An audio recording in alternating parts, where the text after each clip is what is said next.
মাকে জড়িয়ে কাঁদে ঝরে নবী দো জাহান, মাকে জড়িয়ে কাঁদে ঝরে নবী দো জাহান, মাকে জড়িয়ে কাঁদে ঝরে নবী দো জাহান। সকল ছেলে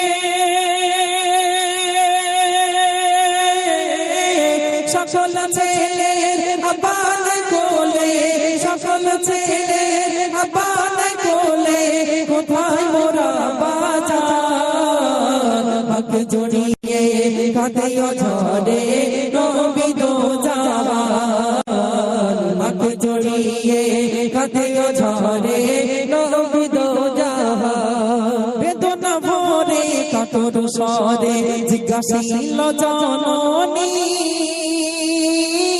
জিজ্ঞাসিল জননী, ছেলের কথাই পেল ব্যথা, ঝরে চোখের পানি, ঝরে চোখের পানি। তোরা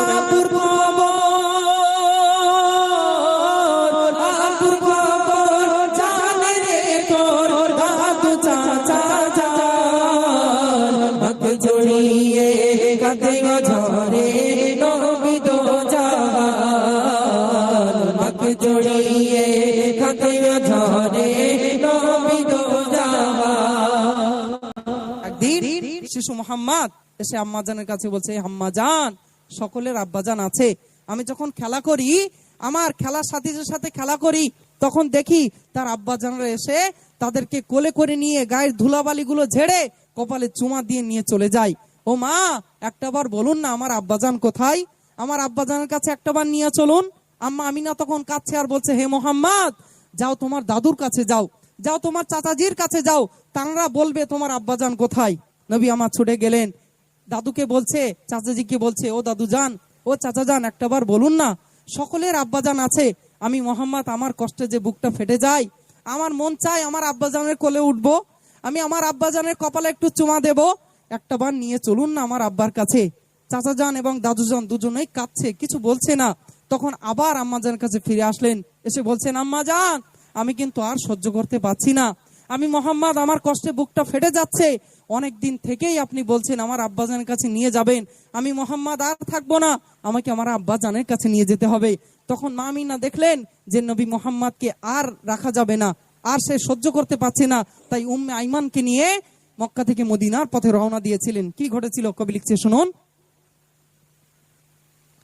কেউ না বলিল ফিরে তাই এলো শেষে মায়ের দারে, শেষে মায়ের দারে, দিল খানে খান কোথায় আব্বাজান, বলো মা আমারে, বলো মা আমারে, তোরা বাকে, তোরা বাকে দেখবি যখন চাল, তোরা বাকে দেখবি যখন চাল, ও বলি যার মাকে জড়িয়ে কাঁদে ঝরে নবী দো জাহান, মাকে জড়িয়ে কাঁদে ঝরে নবী দো জাহান। উম্মে আইমান নবী দো জাহান, আর চলে মা আমিনা, চলে মা আমিনা, মক্কা থেকে মদিনার পথে হলো যে রওয়ানা, হলো যে রওয়ানা। আবওয়া নামে, আবওয়া নামে ওই জমিনে স্বামীর গোরস্থান, মাকে জড়িয়ে কাঁদে ঝরে নবী দো জাহান, মাকে জড়িয়ে কাঁদে ঝরে নবী দো জাহান। একটু দূরে দাঁড়িয়ে আম্মা দেখাই পিতার কবর,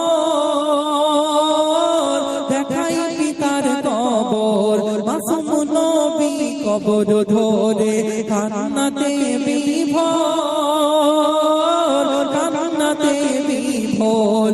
একটু দেখা,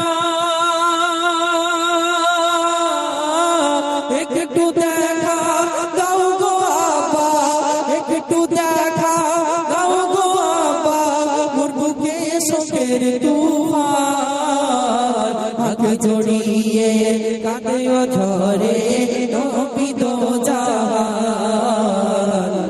জড়িয়ে কাঁদে ঝরে নবী দো জাহান।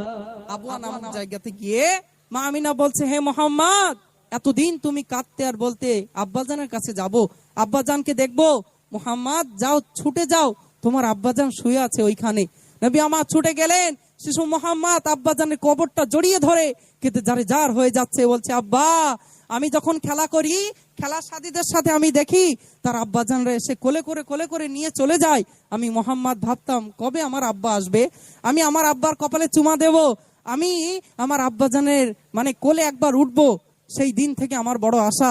আজ এনেছে তো আব্বাজান কেন ঘুমিয়ে আছেন, একটাবার ওঠেন না, আমি আপনার সন্তান, আমি আপনার মোহাম্মদ এসেছি, আমাকে জড়িয়ে ধরেন, আমার কপালে চুমা দেন। অত্যন্ত কান্না কাঁদছেন। ওদিকে উম্মে আইমান বলছে, হে মোহাম্মদ, অনেক সময় হয়ে গেছে, আর তুমি এইভাবে কেঁদো না, তোমার শরীর অসুস্থ হয়ে যাবে, এখনো তোমাকে ফিরে যেতে হবে আমাদেরকে মক্কার উদ্দেশ্যে, আর কেঁদো না। তাকে নিয়ে চলে আসছে। ঠিক সেই সময় আম্মা জানের শরীর অসুস্থ। আহারে কি দিন সেই দিন নবীর ঘটেছিলেন। কবি লিখছে, শুনুন। কবর জিয়ারত করে নবী বাড়ি ফেরার পথে,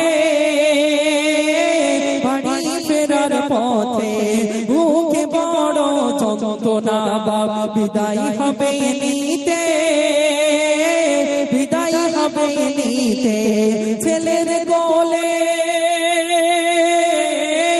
ছেলের কোলে মাথা রেখে, ছেলের কোলে মাথা রেখে বিদায় নিলেন আম্মি জান। হাত জড়িয়ে কাঁদে ঝরে নবী দো জাহান। হাত জড়িয়ে কাঁদে ঝরে নবী দো জাহান। আঘাতের উপর আঘাত পেয়ে নবীর কান্না থামে না, নবীর কান্না থামে না। আল্লাহ কই বন্ধুর জিম্মাদার জিবরিল বলে দাও না, জিবরিল বলে দাও না, বুক ভেসে যায়, বুক ভেসে যায় নিতে কালা, বুক ভেসে যায় নিতে কালা, অধমে বেহান্না। মাকে জড়িয়ে কাঁদে ঝরে নবী দো জাহান। মাকে জড়িয়ে কাঁদে ঝরে